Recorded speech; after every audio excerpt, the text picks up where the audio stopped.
దేవుని నామానికి మహిమ ఘనత ప్రభావం కలుగును గాక. ఆమేన్. మరి చేరి వచ్చిన ప్రతి ఒక్కరికి ప్రభువైన యేసుక్రీస్తు నామములో ప్రత్యేక వందనాలు. ఒకసారి అందరూ నిలబడి ఉండగా యెహోషువ గ్రంథము 6వ అధ్యాయం చదువుదాం. యెహోషువ గ్రంథము 6వ అధ్యాయము 13 నుంచి కొన్ని మాటలు మనం చదువుకుందాం. యెహోషువ 6వ అధ్యాయం నుంచి 13వ వచనం చదువుకుందాం. 7 యాజకులు పొట్టేలు కొమ్ము బోర్లను 7 పట్టుకొని నిలువక యెహోవా మందసమునకు ముందుగా నడుచుచు బోర్ల ఊదుచు వచ్చిరి. యోధులు వారికి ముందుగా నడిచిరి. దండు వెనుకటి భాగము యెహోవా మందసం వెంబడించి వచ్చిన. యాజకులు వెళ్ళుచు బోర్లు ఊదుచు వచ్చిరి. అట్లు 2వ దినమున వారు ఒక మారు పట్టణం చుట్టూ తిరిగి పాళెమునకు మరలా వచ్చిరి. 6 దినములు వారు అలాగూ చేయించు వచ్చిరి. 7వ దినమున వారు ఉదయమున చీకటితోనే లేచి 7 మార్లు ఆ ప్రకారంగానే పట్టణం చుట్టూ తిరిగిరి. ఆ దినమున మాత్రమే వారు 7 మార్లు పట్టణము చుట్టూ తిరిగిరి. 7వ మారు యాజకులు బోర్లు ఊదగా యెహోషువ జనులకు ఇలాగ ఆజ్ఞించెను, కేకలు వేయుడి, యెహోవా ఈ పట్టణమును మీకు అప్పగించుచున్నాడు. Praise the Lord. ఆమేన్. ఈ పట్టణమును దీనిలో ఉన్నది యావత్తును యెహోవా వలన శపించబడెను. రాహబు అను వేశ్య మనం పంపిన దూతలను దాచిపెట్టిన గనుక ఆమెయు ఆ ఇంటనున్న వారందరూ మాత్రమే బ్రతుకుతురు. శపించబడిన దానిలో కొంచెమైనా మీరు తీసుకున్న ఎడల మీరు శాపగ్రస్తులై ఇశ్రాయేలీయుల పాళెమునకు శాపం తెప్పించి దానికి బాధ కలుగు చేయదురు కనుక శపించబడిన దాన్ని మీరు ముట్టకూడదు. Praise the Lord. వెండియు బంగారను ఇత్తడి పాత్రలను ఇనుప పాత్రలను యెహోవాకు ప్రతిష్ఠితమగును. వాటిని యెహోవా ధనాగారంలో ఉంచబెరును. యాజకులు బోర్లు ఊదగా ప్రజలు కేకలు వేసిరి. ఆ బోర్ల ధ్వని వినినప్పుడు ప్రజలు ఆర్భాటముగా కేకలు వేయగా ప్రాకారము కూలెను. ప్రజలందరూ తమ ఎదుటికి చక్కగా పట్టణ ప్రాకారము ఎక్కి పట్టణమును పట్టుకొనిరి. ఆమేన్. ప్రార్థన చేసుకుందాం. కృపగల దేవా, దయగల మా ప్రియ పరలోకపు తండ్రి, ఏదైనా మరొకసారి మమ్మల్ని ప్రభువా నీ యొక్క వాక్యం దగ్గరికి తీసుకుని వచ్చే దాన్ని బట్టి నీకు వందనాలు నాయన. ఇదిగో ప్రభువా, చేరి వచ్చిన ప్రతి ఒక్క బిడ్డని ఈ ఉదయకాల సమయం నీ చేతులకు మరోసారి అప్పగించుకుంటున్నాం. బలహీనంగా ఉన్న బిడ్డలు ప్రభువా, కుటుంబంలో బాధలతోనూ వ్యాధులతోనూ ఉన్న బిడ్డల్ని ఈ ఉదయం నీ చేతికి అప్పగిస్తున్నాం ప్రభువా. వారు ఎక్కడున్నప్పటికీ నీ హస్తము చాపండి, వారిని తాకండి. వారికి ఉన్న బాధ అయినా, వ్యాధి అయినా, శోధన అయినా, ఇబ్బంది అయినా తీసివేయగల దేవుడు నీవై ఉన్నావు ప్రభువా. నీ యందు నమ్మకంతో మేము ప్రార్థిస్తుండగా ప్రతి ఒక్కరి పట్ల దేవా నీ కరుణాహస్తాన్ని విస్తరించే దేవుడు నీవని, ప్రతి ఒక్కరిని దర్శించేవాడువని, ప్రతి ఒక్కరిని దీవించేవాడువని, ఈ ఉదయకాలం మా హృదయాన్ని సంధించి మాతో సూటిగా నేరుగా తేటగా మాట్లాడే దేవుడు నీవని నమ్మి మేమందరం తలలు వంచి ప్రార్థిస్తుండగా నిశ్చయంగా కృపచేత ఈ కొడుకు ఘనంగాను మహిమకరంగా జరిగించుకొని మా మధ్యలో మీరే ఘనత ప్రభావాలు పొందుకొనమని సమస్త మీ పేరిట ఆరోపిస్తూ ప్రభువైన యేసుక్రీస్తు నీ నామములో ప్రార్థన చేసి అడిగి పెడుకుంటూ ఉన్నాను. ఆమేన్. God bless you. అందరిని కూర్చుంది.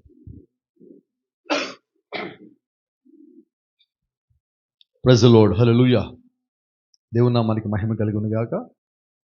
మరి ఈరోజు చదివిన లేఖన భాగం చూస్తే మనకందరికీ ఒకటి అర్థమవుతున్నది. ఇది ఎరుకో గోడ గురించి మాట్లాడే అంశం అని, ఎరుకో గురించి అని, దాని చుట్టూ తిరిగే అంశం అని ఇది మాట్లాడుకుంటున్నాం. అయితే ఇదేది కాదు, అదంతా మీకు తెలిసినదే. అయితే దేవుడు దీని లోపల దాచిపెట్టిన ఒక మర్మమును మరి ప్రభు చిత్తం అయితే మీదట తీసుకొద్దామని ఆశపడతా ఉన్నా. అదేంటంటే ఈరోజు దేవుడు చేస్తున్న కార్యం ఒక్కటి మనం గ్రహించాల్సిందే. Everything was set before you, you just have to have faith. ఈరోజు దేవుడు చేస్తున్న పని అన్నీ నీ ముందే పెట్టాడు, అన్నీ నీ ముందే ఉన్నాయి. నువ్వు కలిగి ఉండాల్సింది విశ్వాసం మాత్రమే. ఆమేన్. విశ్వాసం లేకుండా దేవుని యొక్క వాక్యాన్ని వెంబడించలేదు. విశ్వాసం లేకుండా దేవుడి యొక్క సన్నిధిలో కూర్చున్న వాక్యము పనిచేయదు. కాబట్టి ఈరోజు దేవుడు మన నుంచి ఆశిస్తున్నది ఏంటంటే అన్నీ మన ముందు పెట్టినప్పుడు ఆయన మన ముందు పెట్టిన దాన్ని మనం గ్రహించగల స్థితికి రావాలి. ఆయన పెట్టిన దాన్ని మనం చూడగలిగే స్థితికి రావాలి. ఇక్కడ ఒక సంగతి గమనించండి. ఐగుప్తులో ఉండగా దేవుడు వారికి ఒక మాట సెలవిచ్చాడు. ఒక మాట అనే దానికన్నా దేవుడు ఒక వాగ్దానం ఇచ్చాడు. మీకు కనాను ఇచ్చి తిని అన్నాడా? ఇప్పుడు కనాను వెళ్ళేంత వరకు దేవుడు వాళ్ళని కాపాడాలి. కనాను వారు తీసుకునేంత వరకు దేవుడు వాళ్ళని రక్షించాలి. కనానులోకి వాళ్ళకి క్షేమంగా అడుగు పెట్టించే బాధ్యత దేవుడు. ఈ దారి పొడుగుతో వారికి ఏం కావాలో అన్నిటినీ సమకూర్చాల్సిన వాడు దేవుడే. నిజమేనా కదా? అలాగే ఈరోజు భూమి మీదకి వచ్చిన నీవు తిరిగి దేవుని యొక్క రాజ్యం వెళ్ళేంత వరకు అన్ని సమకూర్చాల్సిన వాడు దేవుడే, సమకూర్చిన వాడు దేవుడే. అయితే మనకున్న కంగారు ఏంటంటే చాలా మందికి ఒక అలవాటు ఉంది. పొద్దున పూట ఆఫీస్‌కో, స్కూల్‌కో, కాలేజీకో బయటకు వస్తున్నప్పుడు వాళ్ళ సొంత బైక్ తాళం మర్చిపోతారు. ఎక్కడ ఉంటది బైక్ తాళం? రాత్రి ఇంట్లోకే తెచ్చాం. పొద్దున్న అది కనబడలా. అంటే ఎక్కడ ఉన్నది? అక్కడే ఉన్నది. కానీ దొరుకుతుందా? ఎప్పుడు దొరకదో చెప్పనా? నువ్వు కంగారు పడితే దొరకదు. మనం దొరకకపోతే ఫస్ట్ చేసే పని ఏంటంటే ఎవడో ఒకటి మీద నిందేస్తాం. అంతేనా? ఇక్కడే పెట్టా కదా ఎవడు తీసేదంటాం. నేనంటాను నిందేసే బదులు నువ్వు ఓపిక పట్టు అంటాను. ఈరోజు చెప్తుంది అదే. దేవుడు ఇది ఎందుకు చేయలేదని ఆయన మీద నిందయ్యొద్దు. ఆయన అన్ని సిద్ధంగా చేసి పెట్టుంచాడు. Everything was set before you. You just have faith. అన్నీ నీ ముందు సిద్ధంగా ఉన్నాయి. నువ్వు చేయాల్సిందల్లా ఏంటంటే ఆయన నీ కంటికి అది కనబరిచేంత వరకు ఎదురు చూడు. తొందరపడద్దు. ఈరోజు మనకి మాట తొందర, నోరు తొందర, చేత తొందర, ప్రతి తొందర అంటే కొద్దిగా ఓపిక పట్టు. దేవుడు నీతో మాట్లాడిన తర్వాతే నువ్వు ఏదైనా మాట్లాడితే ఆ మాట స్థిరపరచబడుతుంది. ఏమన్నా ఓపిక పట్టాల్సింది అక్కడే మనం. ప్రతి మాట దేవుడు స్థిరపరుస్తాడు. అది ఆయన ఇచ్చింది అయితే. ప్రవక్తల నోట్లోంచి వచ్చే ప్రతి మాట ఎందుకు స్థిరపరచబడిందంటే ఆ మాట ఇచ్చింది దేవుడు, ఆలోచన ఇచ్చింది దేవుడు. ఆ ఆలోచన దేవుడిది అయితే దేవుడు నిశ్చయంగా స్థిరపరచవలసిన దేవుడై ఉన్నాడు, బలపరచవలసిన దేవుడై ఉన్నాడు. ఉదయం అదే మనం మాట్లాడుకుంటున్నాం. సమస్తము నీ ముందే సిద్ధంగా ఉంది. కావాల్సింది ఏంటంటే అదిగో చిన్నది, విశ్వాసము కలిగి ఉండుట. అది ఒక్కటి నువ్వు ఎప్పుడైతే కలిగి ఉన్నావో, విశ్వాసం అంటే ఇక్కడ రెండు భాగాలు ఉన్నదండి. విశ్వాసం అంటే వాక్యం వినటం ద్వారా వచ్చేది విశ్వాసం. ఇప్పుడు నేను మాట్లాడే విశ్వాసం ఏంటంటే వాక్యం విన్నావు, విశ్వాసం వచ్చింది, అది జరిగేదాకా నువ్వు ఆగి ఉండు. అంటే దీనికి కావాల్సిన సహనము.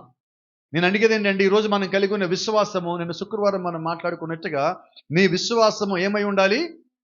క్రియారూపంలో ఉండాలి. అది క్రియలు చేసే విశ్వాసం మనం కలిగి ఉన్నాం ఈరోజు. చదువుకునే విశ్వాసం కాదు, వాక్యం గుర్తుపెట్టుకునే విశ్వాసం కాదు, నాకు ఇంత తెలుసు అని చెప్పుకునే విశ్వాసం కాదు, పారాగ్రాఫులు, పేజీ నెంబర్లు, లేదంటే బైబిల్ యొక్క రెఫరెన్స్లో జ్ఞాపకం పెట్టుకునే విశ్వాసం కాదు మనకి ఈరోజు కావాల్సింది. మనం కలిగి ఉన్న విశ్వాసం కొద్దిదైనా క్రియలు చేసేదై ఉండాలి, అది పని చేసేదై ఉండాలి, అది కదిలించేదై ఉండాలి, అది స్వస్థపరిచేదై ఉండాలి, అది దీవించేదై ఉండాలి, అది బలపరిచేదై ఉండాలి. ఈరోజు ఎటువంటి విశ్వాసం దేవుడు మనకిచ్చాడంటే కొండలని సైతం పెకిలించగల విశ్వాసం దేవుడు మనకిచ్చాడు. ఈరోజు అంత్యకాలం మనం చెప్తున్నాం, అంత్యకాల విశ్వాసం చెప్తున్నాం. అటువంటి విశ్వాసం మనం కలిగి ఉంటే ఎటువంటి బలమైన కార్యములు జరగాలంటే సమస్తము మన ముందు జరగవలసి ఉన్నాయి.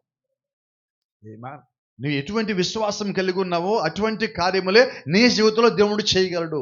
అయితే అన్నిటి మధ్యలో ఒక సంగతి మీకు జ్ఞాపకం చేస్తున్నా. నువ్వు ఎంత విశ్వాసం కలిగి ఉన్నప్పటికీ, నువ్వు ఏ స్థితిలో ఏ స్థానంలో ఉన్నప్పటికీ నీకు ఒక సంగతి జ్ఞాపకం రావాలా. ఏంటి సంగతి అంటే దేవునికి నీ జీవితంలో నీ గురించి ఒక ఆలోచన కలిగి ఉన్నాడన్న సంగతి నీవు ఎరిగి ఉండాలి. Amen. Without that you can't do anything, because it's a plan of God in your life. You must know the plan of God in your life. నీ జీవితంలో దేవుడు ఏ ఆలోచన కలిగి ఉన్నాడో నీవు తెలుసుకోకుండా నువ్వు అడుగులు ముందుకేయలేవు. నా ఇష్టానుసారంగా నిర్ణయాలు తీసుకోలేను, నా ఇష్టానుసారంగా ముందుకు పోలేను. అలాగే వెళ్ళిన ప్రతిసారి నేను ఫెయిల్ అవుతూనే వస్తుంటా. ఎప్పుడు నేను విజయం సాధిస్తానంటే, ప్రభువా అసలు నేను ఈ పని చెయ్యాలా వద్దా, ఇది నీ చిత్తమా కాదా, ఇది వాక్యానుసారమా కాదా అని దేవుణ్ణి అడిగి వెంబడించినప్పుడు నేను పడిపోవటం ఉండదు, నేను సారిపోవటం ఉండదు, నేను వెనకడికి వేయటం ఉండదు, నేను తొట్టినటం ఉండదు, నేను ఓడిపోవటమే ఉండదు. ఎందుకంటే దేవుడు నీకు ఒక మాట ఇస్తే, దేవుడు నీకు ఒక వాగ్దానం ఇస్తే ఓడిపోవటం అన్నదే ఉండదు.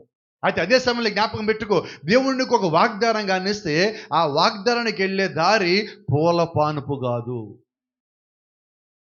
దూది మీద నడిచేది కాదు, నువ్వు హాయిగా సుఖంగా వెళ్ళి దాన్ని స్వతంత్రించుకునేది కాదు. చూడండి, ఈ కాలం వర్తమానం అంటుంది ఈ భూమి మీద ఉన్న ప్రతి అంగుళము కొరకు నువ్వు పోరాటం చేయవలసి ఉన్నది. If God has promised you something, then you have to fight for it. ఒకవేళ దేవుడికి ఏదైనా వాగ్దానం చేస్తే ఆ వాగ్దానము నెరవేర్చుకోవాలంటే, లేకపోతే స్వతంత్రించుకోవాలంటే అది నెరవేర్చుకునేంత వరకు నువ్వు పోరాటం చేస్తూనే ఉండాలి. చిన్న ఉదాహరణ, ఈరోజు దేవుడు మనకి స్వస్థత అని ఒక వరం ఇచ్చాడు. వరం, అది వాగ్దానం కాదు, ఒక వరం ఇచ్చాడు. ఆ వరము నీకు కావాలంటే నువ్వు దానికోసం పోరాటం చేయాలి.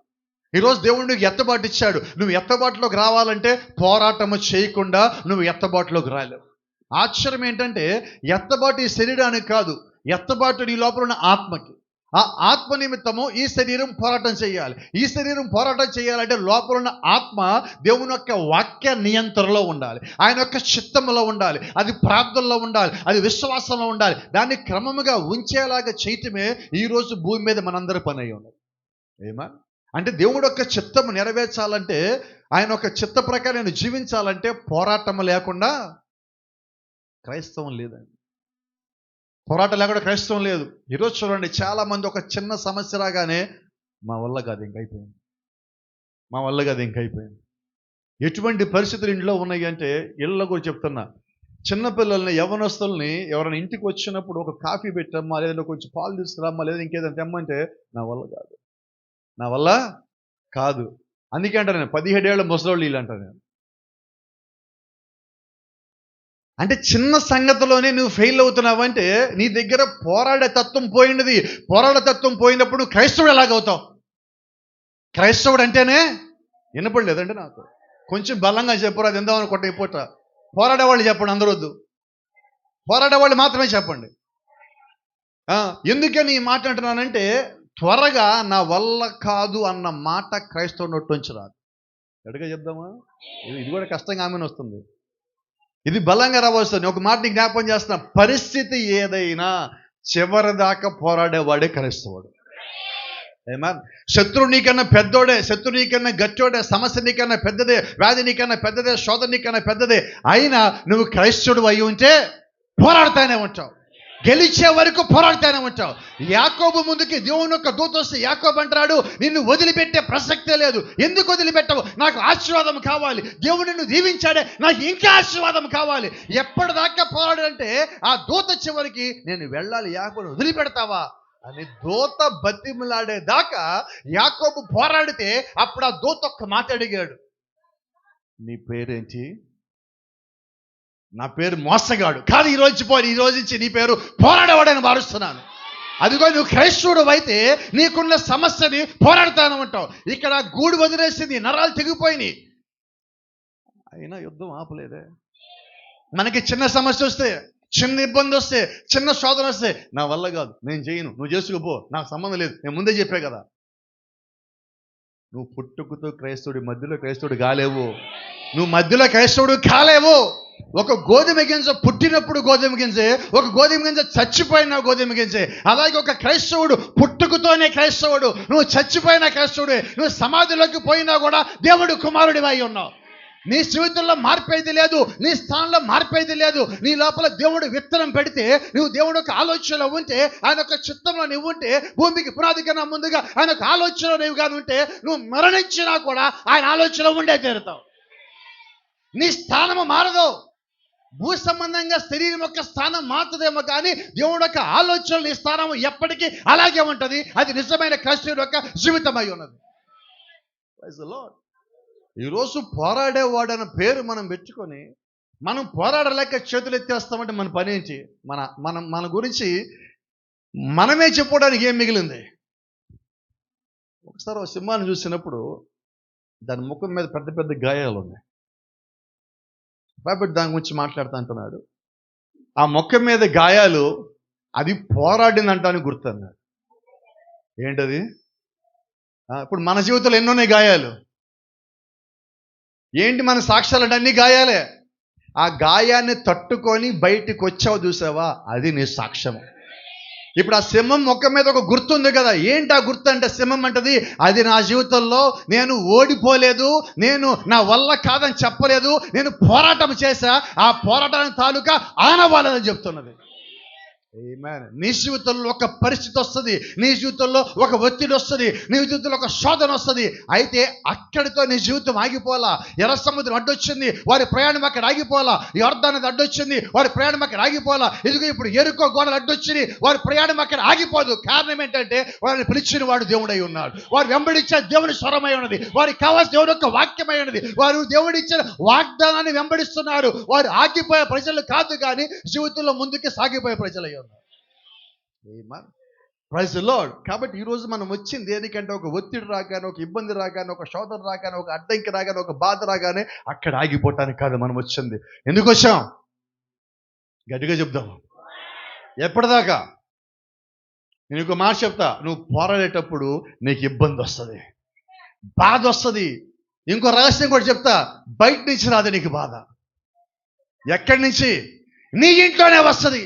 ఇంకోటి చెప్తా, నీకు సంఘంలోంచి వస్తుంది. అయినా నీకు మాట చెప్తా, ఇంట్లోంచి బాధ వచ్చినా, నీ ఒంట్లోంచే బాధ వచ్చినా, సంఘంలోంచి బాధ వచ్చినా, బంధువుల్లోంచి బాధ వచ్చినా, నీతో పాటు ఒక్కడున్నాడు.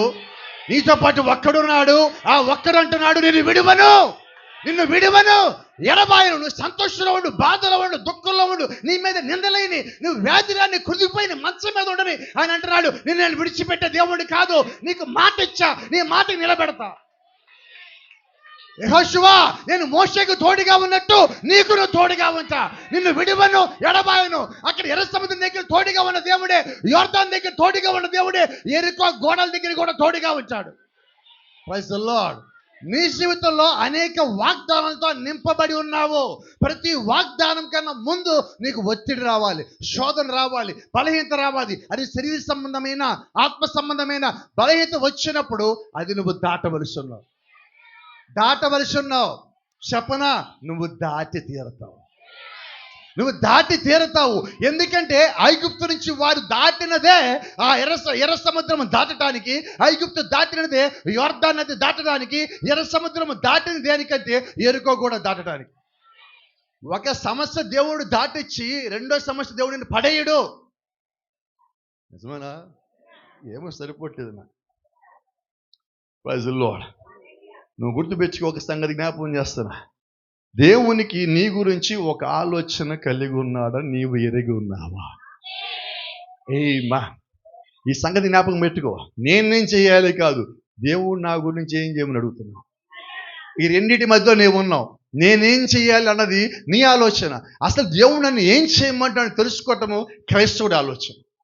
ఈరోజు నువ్వు క్రైస్తవుడు అయితే నువ్వు దేవుడిని ఒకటి అడగాలి, ప్రభువా, నా జీవితంలో నా ఆలోచన కాదు, నా ఇష్టం కాదు, నా నచ్చిన చేయటం కాదు, అసలు నీ చిత్తం ఏంటి, నీ వాక్యానుసారి నేను ఏం చేయాలి? ఇదిగో ఈ గడియలో నన్ను భూమి మీద ఉంచావంటే ఇక్కడ నేను ఏ పని చేయవలసి ఉన్నాను ప్రభువా అని నువ్వు దేవుడిగా అడిగితే, దేవుడు నీకు బయలుపరచడా, దేవుడు నీకు చూపించడా, దేవుడు నీకు ప్రత్యక్షనివ్వడా, దేవుడు నీకు సహాయం చేయడా, దేవుడు నీకు కలో, దర్శనమో, పాటో, మాటో, సేవకుని పంపించడమో, దూతను పంపించడమో, ఏదో ఒక రీతిగా నిన్ను మాట్లాడటానికి, నీతో సంధించడానికి దేవుడు ఎప్పుడు రెడీగానే ఉన్నాడు.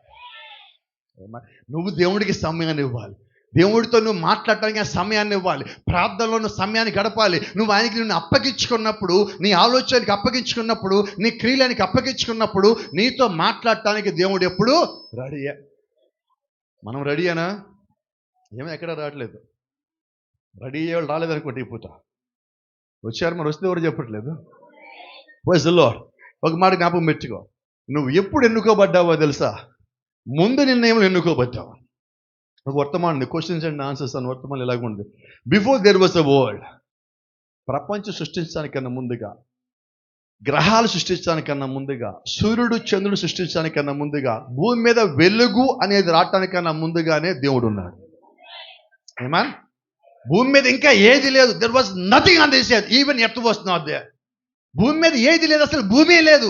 ఆ భూమి లేనప్పుడు దేవుడికి ఒక ఆలోచన ఉన్నది. Praise the lord. ఎందుకనంటే సంతోషపడుతుంది నేను, భూమి అన్నది రావటానికన్నా ముందుగానే, సూర్యుడు చంద్రుడు రావటానికన్నా ముందుగానే, నక్షత్రం అనేది రావటానికన్నా ముందుగానే, వేరొక గ్రహం అనేది రావటానికన్నా ముందుగానే దేవుడు ఉన్నాడు. ఆ ఉన్న దేవుడికి ఒక ఆలోచన ఉన్నది. ఆ ఆలోచన నేనున్నా. ఎవరున్నారు? ఆలోచన నేనున్నా. అంటే దేవుడికి నా గురించి భూమి కన్నా ముందుగానే ఒక ఆలోచన ఉన్నది. He has a thought in his mind. Praise the Lord. See, God and his thoughts, దేవుడు మరి ఒక ఆలోచనలు, the eternal thoughts of God choose you by predestination. ఇంకెంతకన్నా గొప్పది ఇంకా అక్కర్లే మనకి.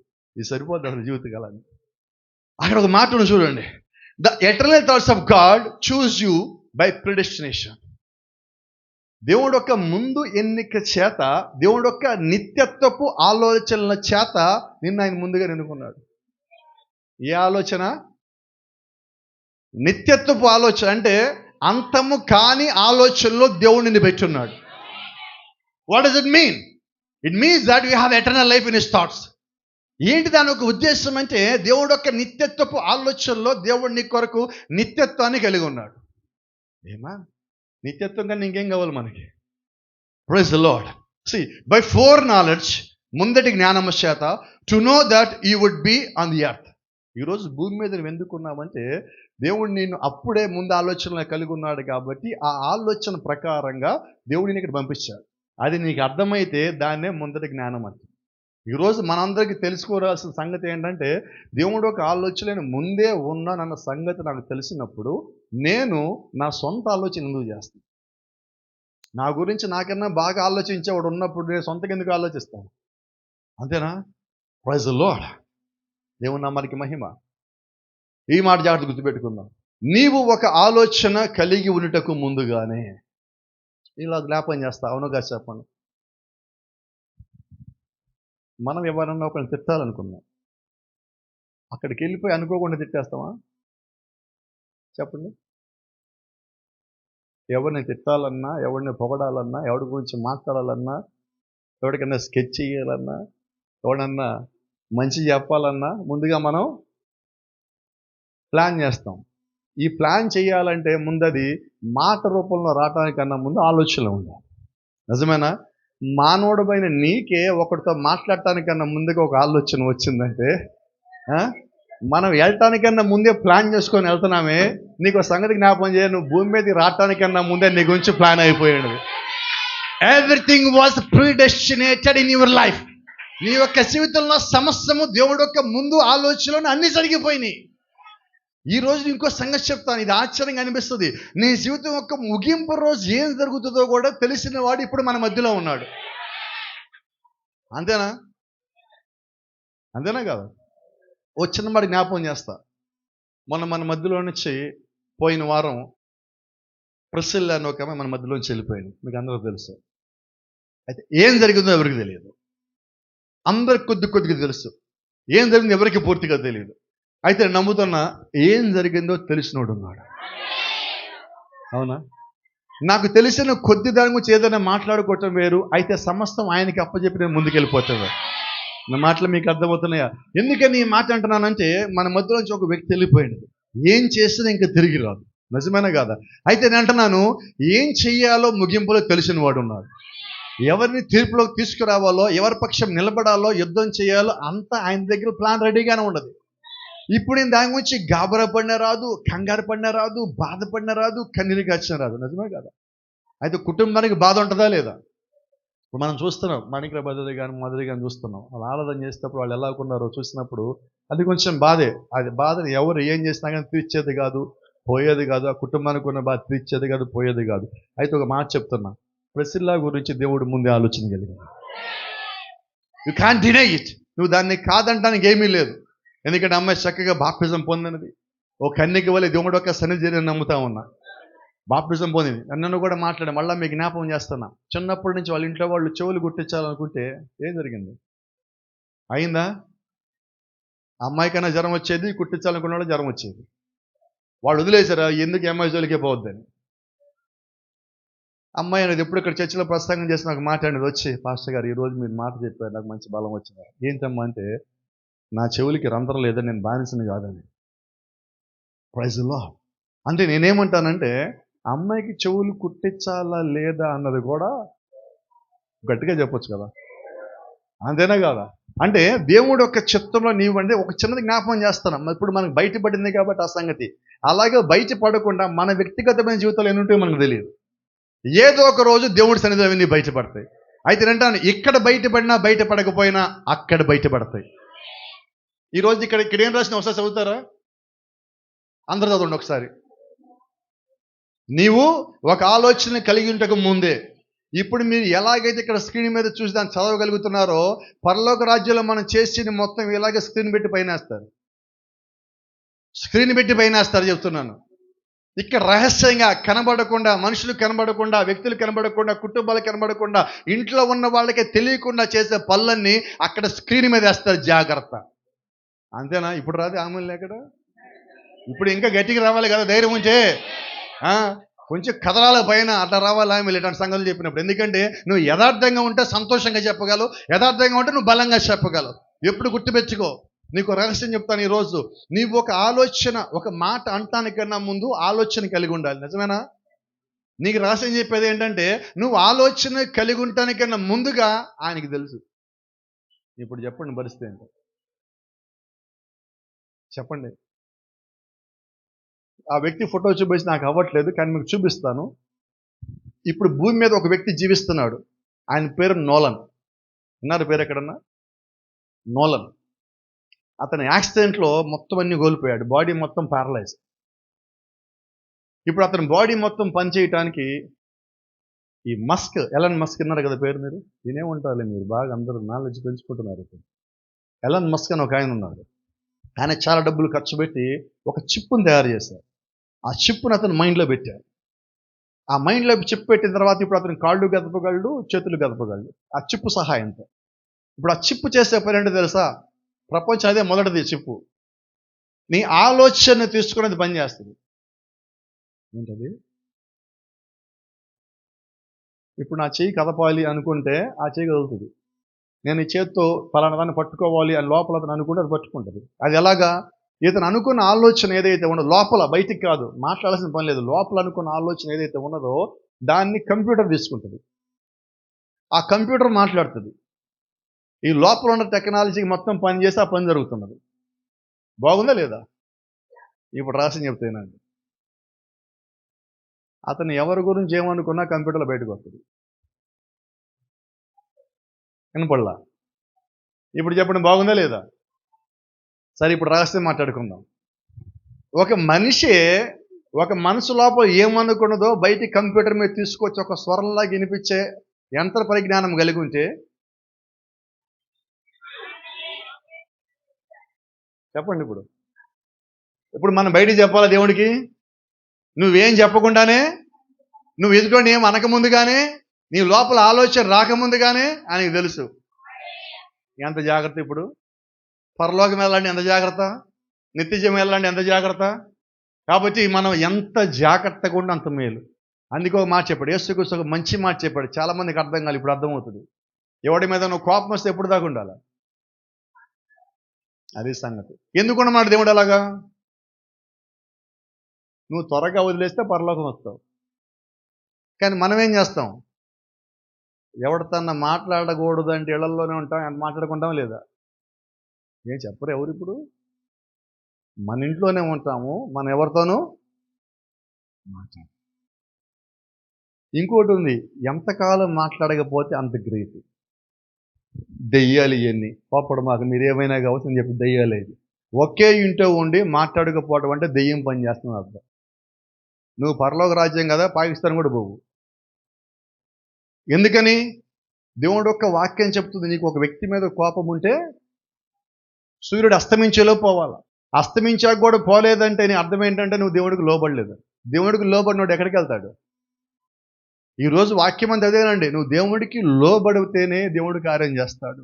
దేవుడికి లోబడితే నీ ముందని బయలుపరుస్తాడు. దేవుడికి లోబడితేనే ఆయన నీ ముందు సిద్ధపరిచి నీకు కనబడేలాగా చేస్తాడు. దేవుడికి లోబడితేనే నీ జీవితంలో ఆయన కార్యములు చేసేవాడిగా ఉన్నాడు. దేవుడికి లోబడితేనే దేవుడు నిన్ను ఆస్వాదించేవాడిగా ఉన్నాడు. దేవుడికి లోబడితే నీ వాగ్దానము నీ జీవితంలో నెరవేర్చేవాడిగా దేవుడు ఉన్నాడు. కాబట్టి లోబడటం అనేది అన్నిటికన్నా ప్రాముఖ్యమైనది. మీకు ఇంత లోతుకి ఎందుకు చెప్పాల్సి వచ్చిందంటే ఈరోజు కూడా నువ్వు ఆలోచన కలిగి ఉండటానికన్నా ముందుగా దేవుడికి నీ గురించి తెలుసు అన్నాక నీకు భయం ఎంత ఉండాలి? అంతేనా? ఇప్పుడు చూడండి, ఒక వివేచన వరం ఉన్నది. మన మధ్యలోకి ఒక సేవకుడు గతంలో వచ్చాక గుర్తున్నా, మీరు ఏం చెప్పకుండా మీ లోపల చెప్తున్నాడు. వ్యాధి చెప్పాడు, బాధ చెప్పాడు, నీ లోపల ఎట్లాంటి ఆత్మ ఉందో కూడా చెప్పిపోయాడు. ఎస్తానా కాదా? మరి భూమి మీద ఒక వ్యక్తికి ఒక వరం ఇస్తేనే ఆ వరం చూసి కొన్ని ప్రాంతాలకు వెళ్తే పాస్టర్ గారులు వారిపోయారు ఆయన చూసి. ఎందుకంటే ఒకసారి పాస్టర్ గారు అని చెప్పాడు, ఆయన గత జీవితం మొత్తం చెప్తున్నాడు, మిగతా పాస్టర్లు మొత్తం వెళ్ళిపోయారు అక్కడి నుంచి. ఎందుకని?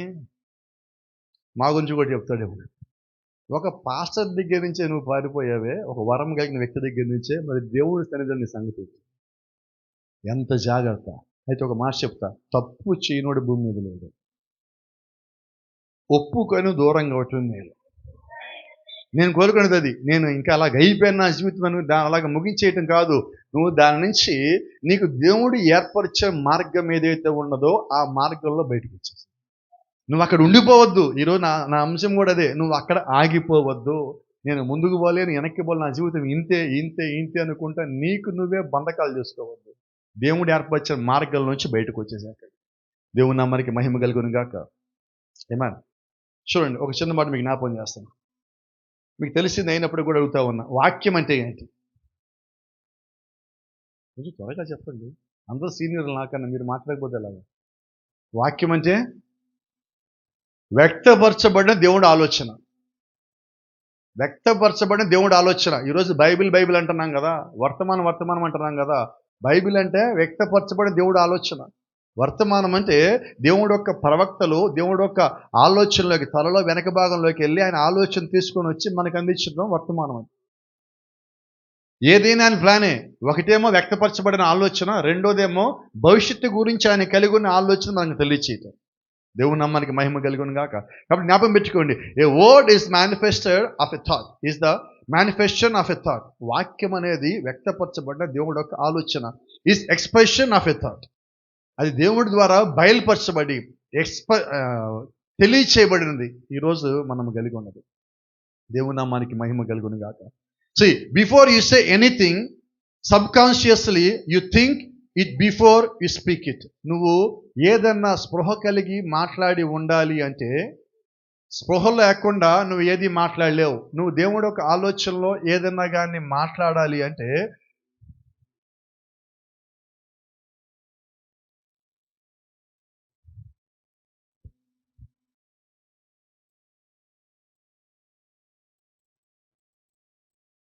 చూడండి, బిఫోర్ యు సే ఎనీథింగ్, నువ్వేదన్నా చెప్పడానికన్నా ముందు subconsciously you think it before you speak it. నీకు తెలియకుండానే దాన్ని నువ్వు ఆలోచించాలి.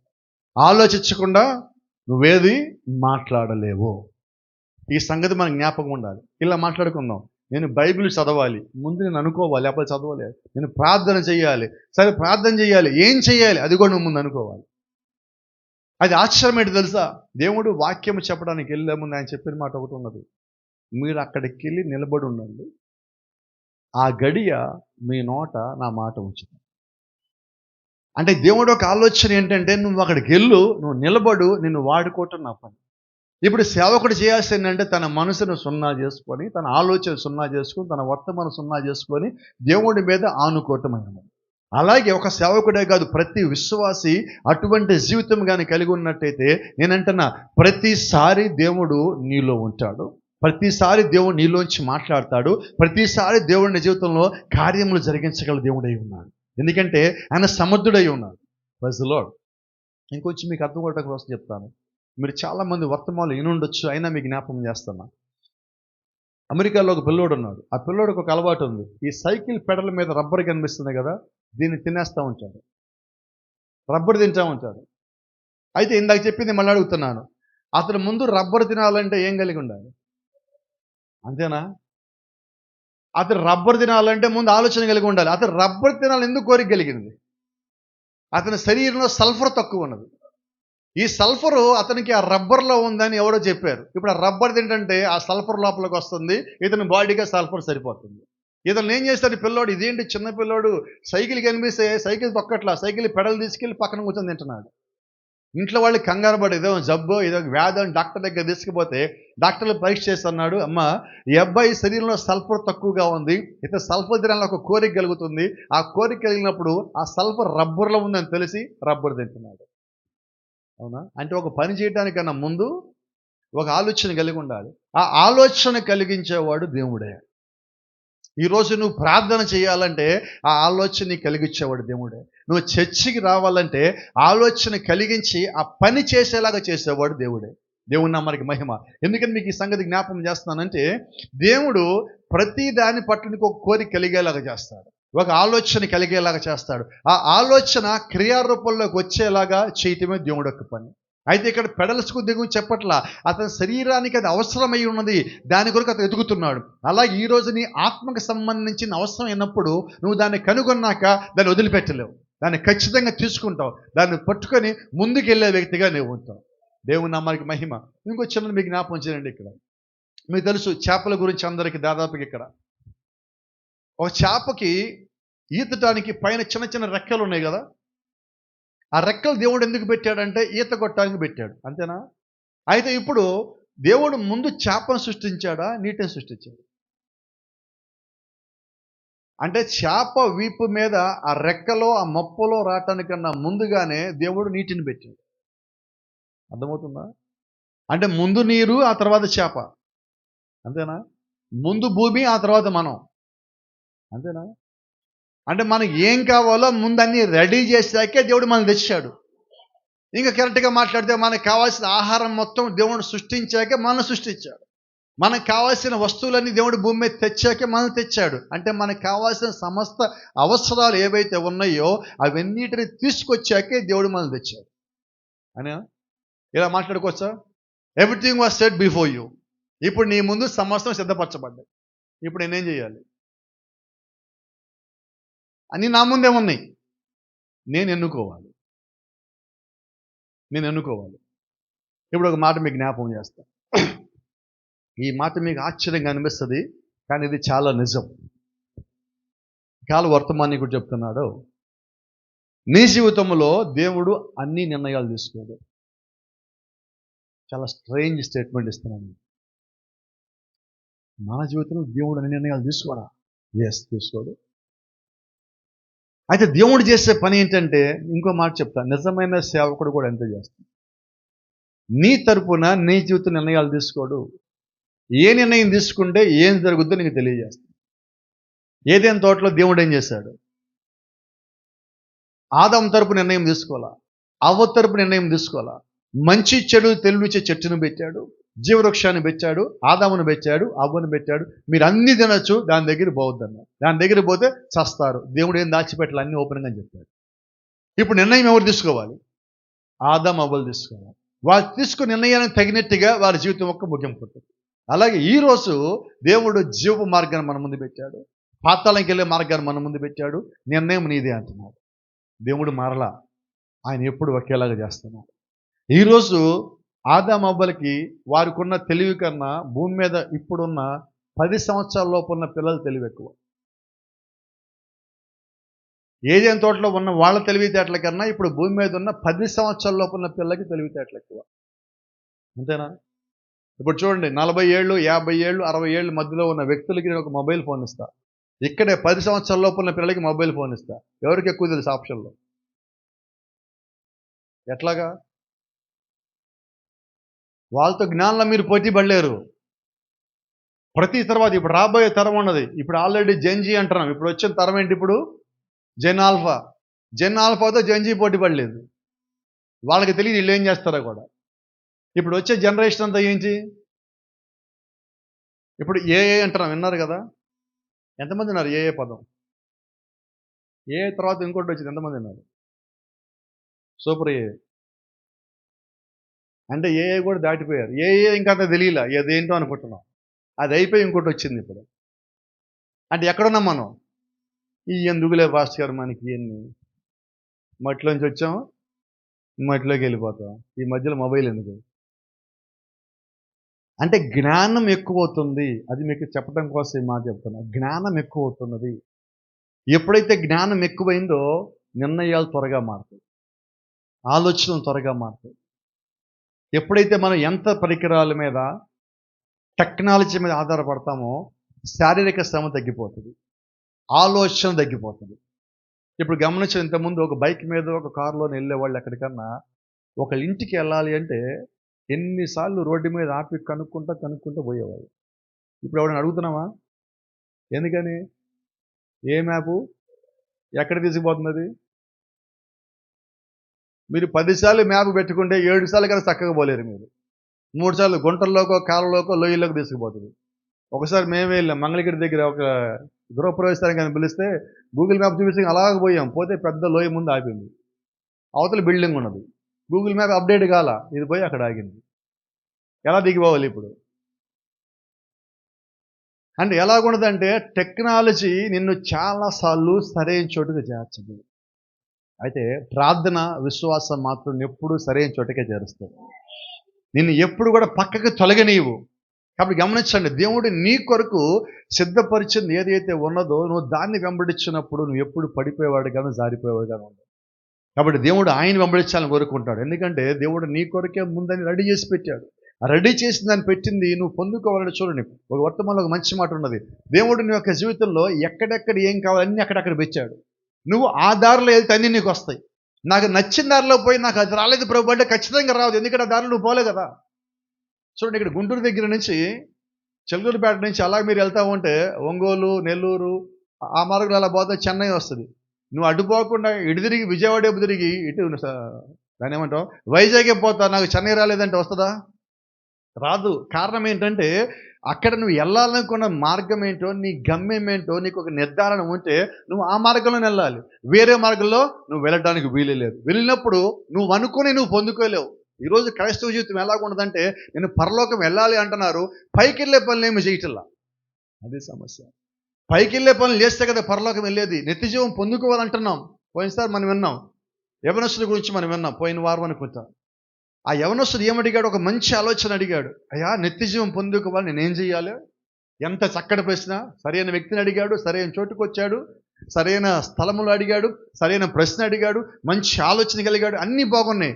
మంచి ప్రశ్న అడిగాడు, సమాధానం కూడా చక్కటి సమాధానం వచ్చింది. అయ్యా, నీకున్నవన్నీ అమ్మేసి బీదలకు ఇచ్చేది నువ్వు వెంబడించిపో. వచ్చాడా?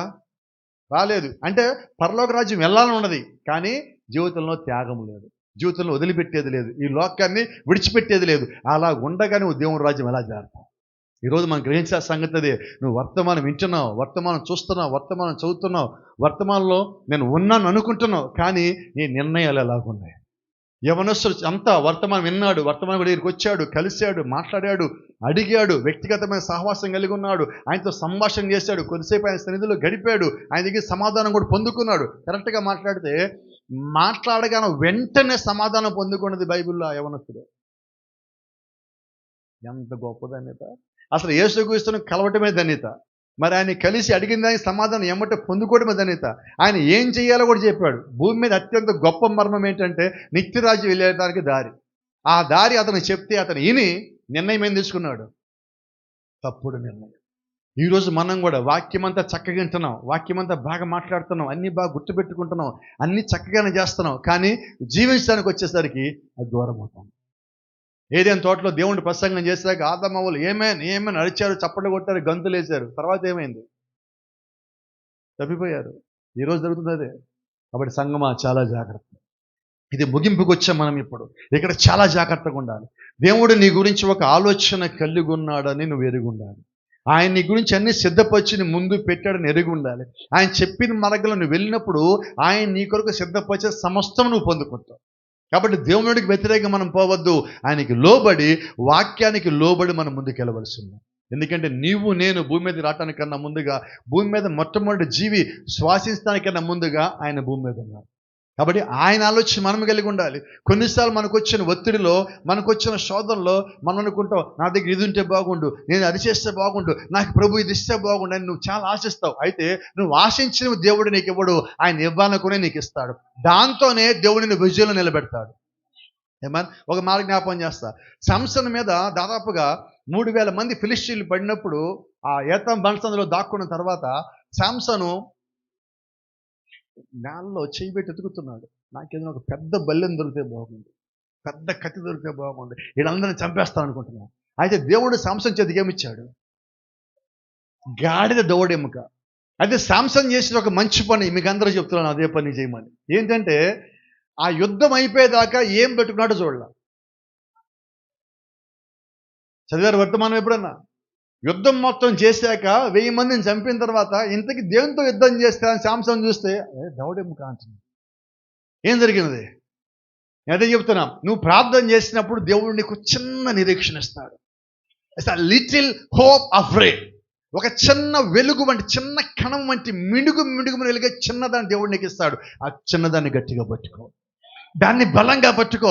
అది ఎంత శక్తివంతంగా మారుద్దంటే, భూమి మీద దేవుడు మొట్టమొదటిగా వెలుగు కలుగునుగా కానీ పలికినప్పుడు మొత్తం ఒకేసారి వెలుగు రాల, ఒక చిన్న వెలుగు కణం బయటకు వచ్చింది. అయితే ఆ తర్వాత అది భూమి అంతా వెలుగుగా మారింది. అలాగే దేవుని నోట్ల నుంచి వచ్చిన ఒక చిన్న మాట, చిన్న వాగ్దానము, చిన్న ప్రార్థనతో నువ్వుగా దాన్ని పట్టుకున్నట్లయితే అది నీ జీవితం మొత్తాన్ని వెలుగుగా మార్చగలదు. నీకున్న చీకటిని మొత్తం తీసేయగలదు. నీకున్న శోధ బాధన మొత్తం తీసేయగలదు. నువ్వు ఆశించింది కాదు, దేవుడు నిన్ను ప్రేమించి నీకు ఇచ్చింది నువ్వు పట్టుకున్నప్పుడు నువ్వు ఖచ్చితంగా దాని వెనకాల విజయం సాధించేవాడిగా ఉంటావు. ఇక్కడ యెహోషువ ముందు ఎరుకో గోడలు వచ్చాయి.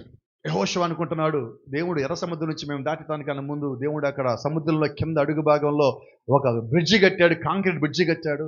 ఎరుకో దగ్గర యొర్దాను నది దగ్గరికి వస్తే నీటి మొత్తాన్ని తీసుకెళ్లి ఆదాంపురం దగ్గర ఒక ఏకరాశిగా నిలిపాడు. అలాగే దేవుడు కూడా ఎంత పెద్ద గోడలు వచ్చినాయి కదా, ఎరుకో గోడలు కదా, దీనిపై నుంచి ఒక ఫ్లైఓవర్ బ్రిడ్జి కడతారు కదా, శంకులా సెంటర్లో కడుతున్నారు. ఈయనేమనుకున్నాడు, ఏం ఆశించాడు? ఈరోజు మనం కూడా ఏం ఆశిస్తున్నాం? మనకి సమస్య వస్తే మనం ఆశించేది వేరు. ఈ సమస్యలోంచి ప్రభువుని ఎలాగ బయట తీసుకెళ్తావు అని చెప్పి దేవుని అడగటం వేరు. మనమే మార్గాలు ఎతికేసి పెట్టుకుంటాం. అదే చెప్తున్నా ఇక్కడ యెహోషువ కూడా ఒక మార్గం ఎత్తుకొని పెట్టుకున్నాడు. సంసోను ఒక మార్గం ఎత్తుకొని పెట్టుకున్నాడు. అలాగే భూమి మీద ఉన్న ప్రతి ఒక్కరు, నువ్వు పరిశుద్ధుడు అయినప్పటికీ, ప్రార్థించేవాడు అయినప్పటికీ, విశ్వాసం అయినప్పటికీ, మనకు ఒక సమస్య వచ్చిందంటే మన దగ్గర plan A, plan B, plan C, చెప్పండి, ప్లాన్ జెడ్ వరకు ఉన్నాయి. ఇప్పుడు నువ్వు ఇన్ని ప్లాన్లు కలిగి నువ్వు దేవుడిని కలిగి ఉన్నావా? కోప్పడకండి, నాకు ఏ సేవకుల మీద ద్వేషం లేదు. ఒకసారి హైదరాబాద్ నుంచి ఒక వ్యక్తి వచ్చి పెట్టాడు. హైదరాబాద్లో కలెక్షన్ టెంపుల్లో ఒక చర్చి నడుపుతాడు. అతను ఇక్కడికి వచ్చి గుంటూరులో మీటింగ్స్ పెట్టాడు. ఆ మీటింగ్స్ పెట్టినప్పుడు నేను ఆ రోజు అనుకోకుండా బయట రోడ్డు మీద పార్క్ చేసాయి. ఇంతమంది 1,000 మంది కొత్తగా వస్తానన్నప్పుడు నాకు పెద్దగా తెలియదు. బయట మీటింగ్ బైక్ ఆపి గుంట గ్రౌండ్ దగ్గర చూస్తూ ఉన్నా. అతను ఆ రోజు లోపల నుంచి ప్రసంగం చేస్తున్నాడు. యెహోవా నా కాపరి, నాకు భయం లేదు, యెహోవా నా కాపరి. అయితే లోపలికి వెళ్ళే వాళ్ళని మెటల్ డిటెక్టర్తో చెక్ చేసి లోపల పోతున్నారు. అతనికి స్టేజ్ మీద అటుపక్కన ఇటుపక్కన బాడీ గార్డులు ఉన్నారు. యెహోవా కాపరి ఎందుకు అవుతాడు ఈయనకి? కాడు, బాడీ గార్డులు కాపర్లేదు.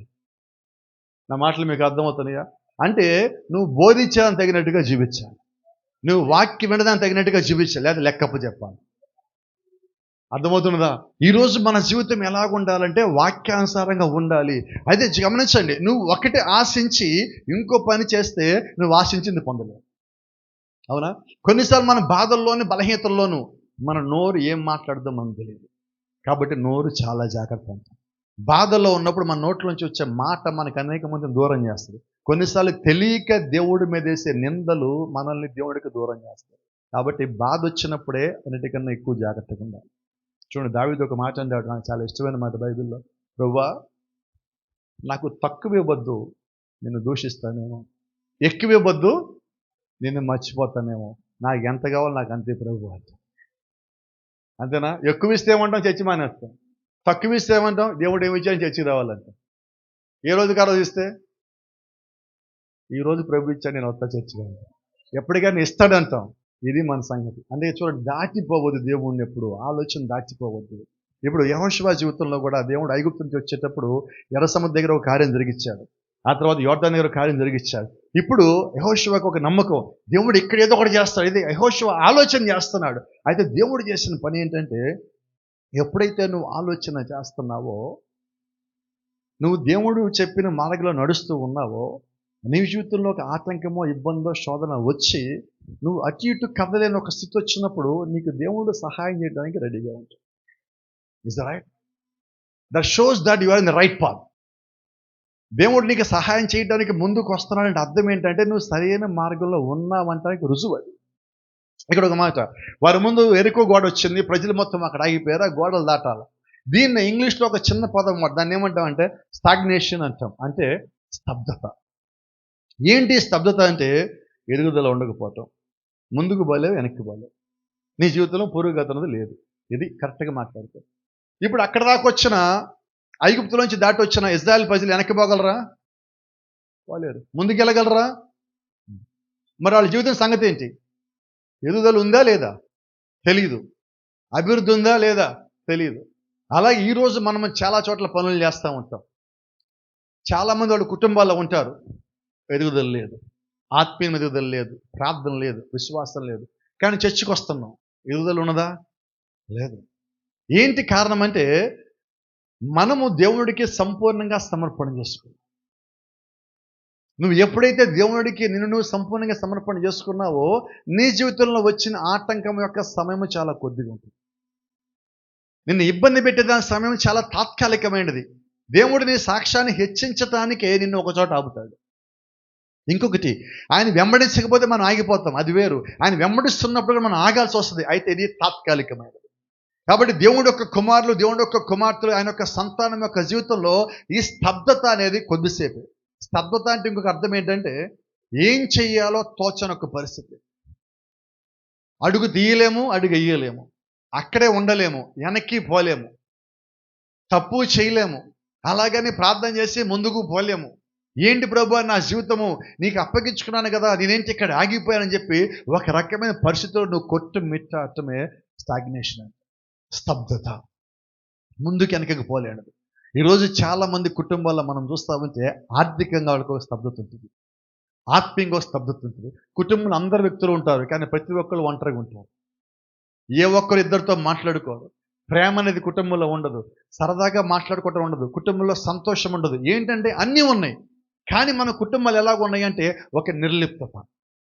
ఈ నిర్లిప్తత కొద్ది కాలానికి స్తబ్దతలకు తీసుకుపోతుంది. ఒక నిరాశ, ఒక నిస్పృహ. ఏ విధంగా మాట్లాడిన దేవుడు దీవించాడా, చర్చికి వెళ్ళావా,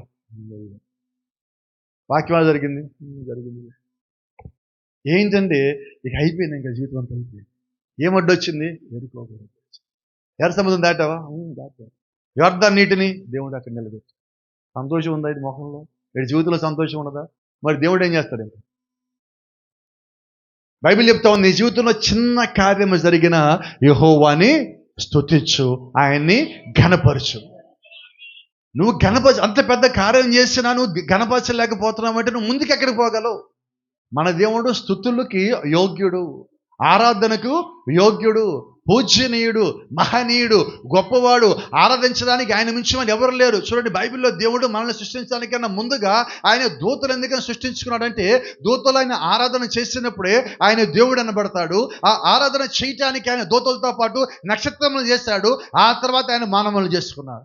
ఎందుకంటే మనమందరం ఆరాధించాలని. కాబట్టి నీకు సంతోషం రాని, బాధ రాని ఆరాధన చెయ్యి. చూడండి, వర్తమానంలో ఒక మంచి మాట ఉంటుంది.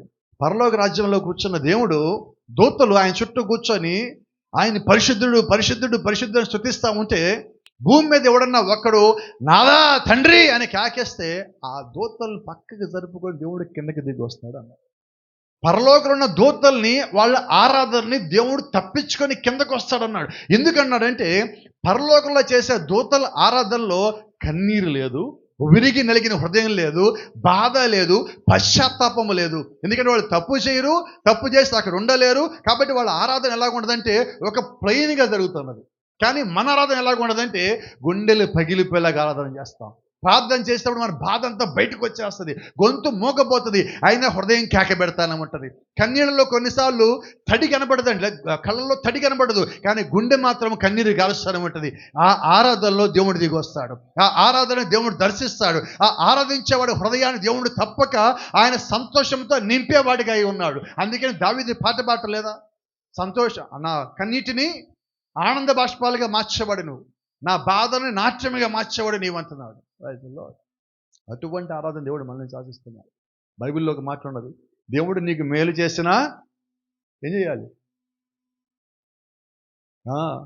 స్తుతి గీతం పాడండి అని ఉన్నది, స్తోత్ర గీతం పాడండి అని ఉన్నది. అంటే దేవుడు ప్రతి కార్యం చేసినప్పుడు నువ్వు సంతోషించేవాడిగా ఉండాలి, అంతేగాని నిర్లిప్తగా, నిరాశగా, నిశ్శబ్దంగా నువ్వు ఉండిపోవటం కాదు. ఆయన ఎప్పుడు స్తుతించాల్సిందే. అసలు నిజమైన ఆరాధ్యకుడు అంటే ఎవడో తెలుసా? శ్రమల్లోనూ, కష్టాల్లోనూ, బాధలోను, కన్నీటిలోనూ వాడు చేతులెత్తి ప్రభువా నీకు వందనాలు ప్రభువాని స్తుతించేవాడు. ఎందుకంటే అటువంటి స్థితిలో కూడా ప్రభువును స్తుతించేవాడే నిజమైన భక్తుడై ఉన్నాడు. అట్లాంటి ఆరాధన దేవుడు ఆశిస్తున్నాడు. ఇక్కడ మీకు గమనించినట్లయితే, ఇశ్రాయేలు ప్రజలు మీరు చూసినట్లయితే, యెహోషువను చూసినట్లయితే వారందరికీ అదే పరిస్థితి. ముందుకు పోలేరు, వెనక్కి పోలేరు. ఇబ్బందికరమైన పరిస్థితి, శోధనకరమైన పరిస్థితి. ఎంతకాలం ఉండాలో తెలియదు, ముందుకు వెళ్తామో లేదో తెలియదు. బాధపడతా ఒకరోజు చీకటి పడుతున్న సమయంలో అక్కడ కూర్చొని యెహోషువ బాధపడతావు అంటే దేవుడు ఆయన ఒక దూతను పంపించాడు. అదే మాట మీకు జ్ఞాపకం చేస్తాను. దేవుడు చెప్పిన మార్గంలో ముందుకు వెళ్తా ఉన్నప్పుడు, నీకు ఆటంకం వచ్చినప్పుడు నీకు ఒక మార్గదర్శిని దేవుడు పంపిస్తాడు. అది విశ్వాసులు పాడే పాటైనా కావచ్చు, చిన్నపిల్లలు మాట్లాడే మాటైనా కావచ్చు, సేవకుడు చెప్పే వాక్యమైనా కావచ్చు, నీకు వచ్చే కళైనా కావచ్చు, మీ పక్కన ఇంచోడికి వచ్చే దర్శనమైనా కావచ్చు, ఏదైనా కావచ్చు, దేవుడు నీతో మాట్లాడతాడు. ఏమైనా దేవుడు నీతో మాట్లాడటానికి కనుక ఒక ప్రత్యేకమైన విధానం ఉంది. ఏ విధానంలో వస్తాడో తెలియదు, కానీ నీతో మాట్లాడతాడు. ఇప్పుడు దేవుడు ఎవరిని పంపించారంటే మికాయేలును పంపించాడు. ఇప్పుడు యెహోషువ అంటున్నాడు, దూరంగా ఆయన చూసి, నువ్వు మా పక్షం ఉన్నవాడివా శత్రుపక్షం ఉన్నవాడు అడుగు మందికే. ఇక్కడ యెహోషువ కత్తి దూశాడు, అటుపక్కన ఆయన ఆల్రెడీ కత్తి దూసి నిలబడి ఉన్నాడు. ఒక అడుగు ముందుకే గానే సైన్యములకు అధిపతికి యెహోవాను పంపించాడు అనగానే ఈయన సాష్టాంగపడి, అయ్యా ఏంటి సమస్య? యెహోషువ ఏంటి సమస్య? యెహోషువ లేచి, ఇదిగో మా ముందు ఎరుకో గోడ వచ్చింది, నేను ముందుకు పోలేకపోతున్నాం, ఇది మా పరిస్థితి, మేము ముందుకు వెళ్ళాలి తెలియదు, దేవుడే వాగ్దానం దేశం ఇచ్చి అదేమో గోడకి అవతల ఉంది, అటు పక్కకు పోవాలి, మా పరిస్థితి ఏంటి? మికాయేలు కత్తి లోపల వచ్చాడు. ఓహ్, ఇదేనా సమస్య? ఏం చెయ్యాలి? ఓ చిన్న పని చేయ యెహోషువ. ఏం చేయాలి? 7 యాజకులు పొట్టేలు కొమ్ము బోర్లు 7 పట్టుకొని నిలువక యెహోవా మందసమును ముందుగా నడుచుచూ బోర్లు ఊదుచూ వచ్చారు. ఈ పని చేయండి. ఓ మందసం ఉంది కదా మీ దగ్గర, మందసం పట్టుకొని మొయ్యండి. దానికన్నా ముందు 7 యాజకులు నిలబెట్టండి. వాళ్ళ దగ్గర ఏముండాలి? చాలా జాగ్రత్త. యాజకులు పొట్టేలు కొమ్ము బోర్లు 7 పట్టుకొని. ఎంతమంది యాజకులు? 7 యాజకులు. చాలా జాగ్రత్తగా మాట్లాడుకున్నాం. ఎన్ని సంఘకాలాలు? ఎంతమంది దూతలు? కరెక్ట్గా మాట్లాడితే ఇప్పుడు ఆ ఇజ్రాయెల్కి ఇప్పుడు మనకి 2కి సరిపోతుంది. ఇప్పుడు ముందు 7 బోర్లు వదాలి, 7 వర్తమానం చెప్పాలి. ఆ వెనకాల మందస దేవుని యొక్క వాక్యానికన్నా ముందు వాళ్ళు వస్తున్నారు. ఆ శబ్దం విని మనం రెడీ అవ్వాలి. వెనకాల సంఘం ఉన్నది, ముందు ఆ దూతలు వస్తున్నారు, మధ్యలో వాక్యం ఉన్నది. ఆ వెనకాల చూడు ఇంకొక మాట ఉన్నది, యోధులు వారికి ముందుగా నడిచిరి. వీళ్ళందరూ అంటే నేను యోధులు అంటారా, వాళ్ళని ప్రార్థనా యోధులు అంటారు. ప్రార్థించే పరిశుద్ధులు మనకన్నా ముందు నడుస్తున్నారు. వారి అడుగు జాడల్లో మనం నడవలసిన వారమై ఉన్నాం. చూడండి, దండు వెనకటి భాగంలో యెహోవా మందసము వెంబడి వచ్చును, యాజకులు వెళ్ళొచ్చు బోర్లు ఊదుతూ ఉండేది. కొంచెం మనం ముందుకెళ్ళి ఒక 10 నిమిషాలు నాకు సమయం ఇవ్వండి. ఇక్కడ ఒక మాట ఉన్నది, పొట్టేలు కొమ్ము బోరలు. చాలా కొద్ది మందికి సంగతి తెలుసు, పొట్టేలు కొమ్ము బోర్లు. ఏంటి పొట్టేలు కొమ్ము బోర్లు అంటే, కొంచెం వర్తమానుసారంగా మనం మాట్లాడుకుంటే ఒక్కడుగు ముందుకేసి లోపలికి వెళ్తే అక్కడ ఒక మాట ఉన్నది, the sounding of the trumpet. కొమ్ము బోర యొక్క ధ్వని ఏంటంటే, what kind of a trumpet, అది ఏ రకమైన బోర ధ్వనో తెలియజేస్తుంది. ప్రతి కొమ్ము బోర ఒక ప్రత్యేకమైన స్వరం తీసుకుని వస్తుంది బయటికి. దానిని బట్టి వాళ్ళు దేని కొరకు సిద్ధపరిచో తెలుస్తుంది. ఒక బోర ఊతే యుద్ధానికి రెడీ అవ్వాలా, ఒక బోర ఊతే విందుకు రెడీ అవ్వాలా, ఒక బోర ఊతే యుద్ధం ఆగిపోయిందని, ఇంకో బోర ఊతే యుద్ధం గెలిచామని. అలాగే ప్రతి బోర ధ్వనికి ఒక స్పష్టమైన ఒక అర్థం ఉంటుంది. ఇక్కడ జాగ్రత్త గమనిస్తే చూడండి, what kind of a trumpet, అది ఎటువంటి బోర్ అంటే ద వర్డ్. ఏంటంటే అది వాక్యము. ఏంటి బోరధ్వని అంటే? వాక్యము. గాడ్స్ ట్రంపెట్, అది దేవుని బోర. The holy ghost in the word, వాక్యములో ఉన్న పరిశుద్ధాత్మ.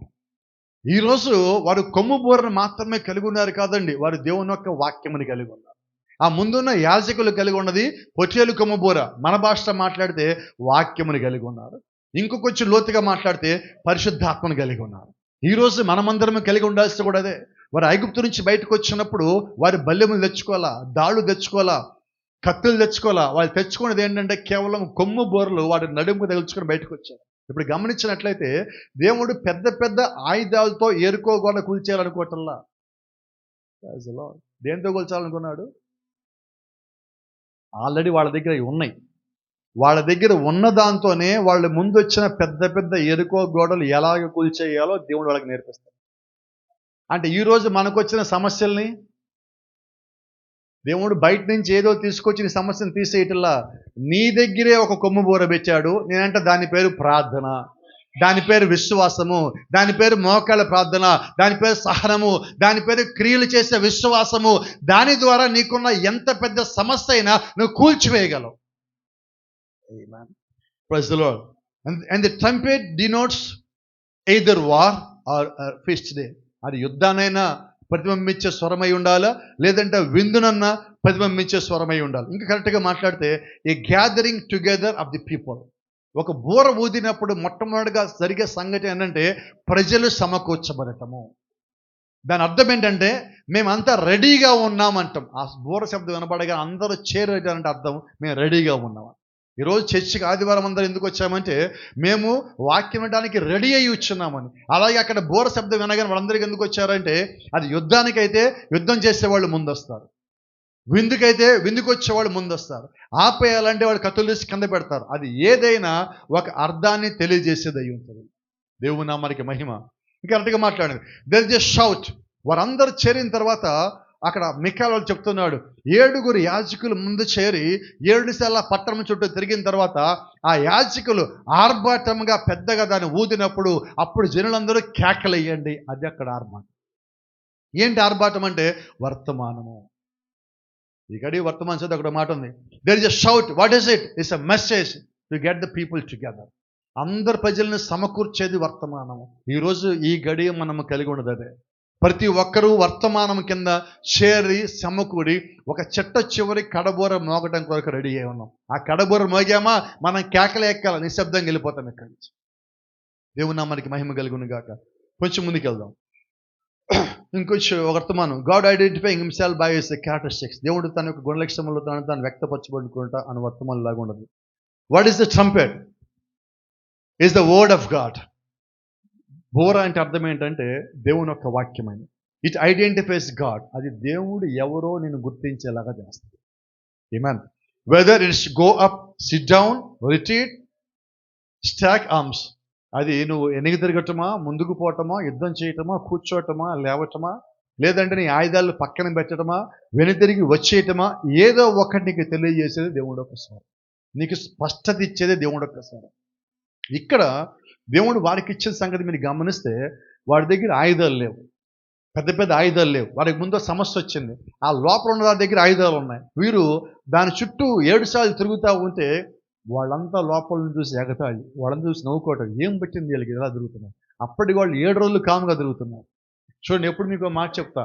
మీ శత్రువు మీ గురించి అపరిమితంగా నోరు తెరిచి డంబము పలుకుతూ మాట్లాడుతూ ఉంటే మీరు చేయాల్సిన పని ఏంటో తెలుసా? గట్టిగా చెప్పు. కాముగా. నువ్వు ఎదురు మాట్లాడితే వాడికి భయం తగ్గిపోతుంది. నువ్వు మాట్లాడకుండా కాముకుంటే వీడికి తెలిసి మాట్లాడటలేదా, తెలియక మాట్లాడటలేదా, వీడు ఇని మాట్లాడటలేదా, వినకుండా మాట్లాడటలేదా, ఎందుకు వీడు మాట్లాడలేదని చెప్పి వాడు చేయాలనుకున్న పక్కన పెట్టి నీ గురించి ఆలోచించు. ఇప్పుడు వీళ్ళు ఏం చేస్తున్నారు? వాళ్ళు పైనుంచి నూనె కాగబెట్టి రెడీగా ఉన్నారు, పెద్ద పెద్ద రాళ్ళు రెడీగా ఉన్నారు, బల్లలు రెడీ చేసుకున్నారు గోడల మీద చేసేయడానికి. వీళ్ళేం చేయట్లా, దాని చుట్టూ నడుచుకుంటూ పోతున్నారు. నువ్వు శత్రువు గల భయం కలగవచ్చు. మన ఇళ్లలో గొడవ అవుతుంది కదమ్మా, కోప్పడకండి. చిన్న మాట చెప్తాను, సందర్భం వచ్చింది. భార్యాభర్తల మధ్య గొడవ అయితే ఏం చేస్తాం? సైలెంట్గా ఉంటారు. సైలెంట్గా ఉంటే భార్యాభర్తలు గొడవ ఎందుకు అంటారు? కొద్దిమంది ఉన్నారు, పొద్దున్న ఎక్కడ ఆపారో మళ్ళీ సాయంత్రం ఇద్దరు వచ్చాక మళ్ళీ అక్కడి నుంచి కంటిన్యూషన్ చేస్తారు.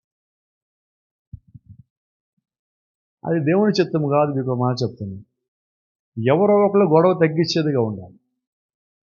ఎవరో ఒకళ్ళు తగ్గించేదిగా ఉండాలి. ఒకళ్ళు మాట్లాడినప్పుడు ఒకళ్ళు లాగండి అంటారు. కొద్దిసేపు ఆగితే ఎంత ఇసిగిచ్చేవాడైనా, ఎంత గొడవ పెట్టేవాడైనా ఆగుతుంది. ఆ తర్వాత మీరు మాట్లాడుకోండి కూర్చొని. ఆ కోపం ఆవేశం చల్లారాక మాట్లాడకుండా గొడవ ఉండదు కదా ఇంట్లో. అది ఇక్కడ దేవుడు ఒక మాట చెప్పాడు. చూడండి, మీకు చెప్తున్నా. 6 సార్లు మీరు తిరిగినప్పుడు ఏం మాట్లాడద్దు. 7వ రోజు 6 సార్లు తిరిగాక కూడా మీరు ఏం మాట్లాడద్దు. 7వసారి మొత్తం తిరిగిన తర్వాత అప్పుడు కేకలయ్యింది. అవునా? అంటే నువ్వు గట్టిగా మాట్లాడటానికి కూడా నీకు ఒక టైం ఉంటుంది. నీ స్వరం తెరిచి మాట్లాడడానికి ఒక టైం ఉంటుంది. నువ్వు ఎక్కడ స్వరం తెరవాలో నీకు ఒక టైం ఉంటుంది. ఆ సంగతి నీకు తెలియాలి. అది తెలిసిన తర్వాత నువ్వు విజయం సాధించగలవు. ఇప్పుడు వీళ్ళు తొందరపడి కేకేస్తే మొత్తం ఫెయిల్ అవుతుంది. ఎందుకంటే దేవుడు వీళ్ళని చూడండి, నేను అనుకుంటాను ఇలాగా, 7 రోజులు దేవుడు వాళ్ళ నోరును మూసి 7 రోజులు దేవుడు ఏం చేశాడంటే వాళ్ళకి శక్తిని ఇచ్చాడు అనుకుంటున్నాను. అంతేనా? చూడండి, నువ్వు ఒక 2 రోజుల్లో 3 రోజుల్లో కామ్గా ఉండి నువ్వు మాట్లాడితే మొదటి మాట చాలా పవర్ఫుల్గా ఉంటుంది. ఎందుకంటే చాలా ఆలోచించి ఒక మాట మాట్లాడతావు కదా. ఇప్పుడు దేవుడు వాళ్ళు ఏం చేశారంటే ఇప్పుడు ఆయన మాట వినేలాగా మొదట చేశాడు. 7 రోజులు వాడిని కామ్గా ఉంచాడు. ఆ తర్వాత బోర్లు వదమన్నాడు. అప్పుడు కేకలు పెట్టమన్నాడు. వాళ్ళు పెట్టే కేక ఎరుకో గోడలు కూలుస్తున్నారు. ఏమా ఎలాగా? కొమ్ము బూరలు తీసి గోడ వైపు తిప్పి మీరు ఊదుతూ కేకలయ్యేది, యెహోవా ఈ పట్టణం ఇచ్చాడు నాకు. అంతే. వారు కలిగి ఉన్న పెద్ద ఆయుధం ఏంటో తెలుసా? కొమ్ము బూర. వారు కలిగి ఉన్న ఇంకో పెద్ద ఆయుధం ఏంటో తెలుసా? దేవుని స్వరము.